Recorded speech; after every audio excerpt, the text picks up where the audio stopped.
Hello everybody, Tony Colombini here for Jet Performance. We're down at my neighbor Shawn's house. We're installing a new Jet Powr-Flo mass airflow sensor for his Toyota Tacoma with a 3.5 liter 6-cylinder.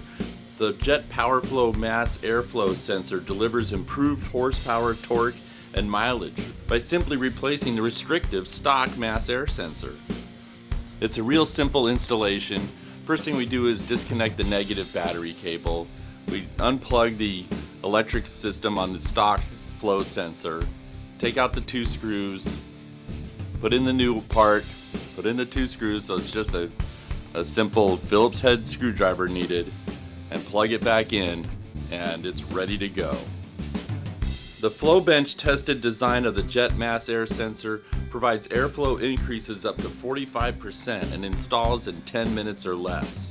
It's compatible with other aftermarket upgrades such as computer upgrades, cold air intakes, TBI spacers, free flow exhaust systems, etc.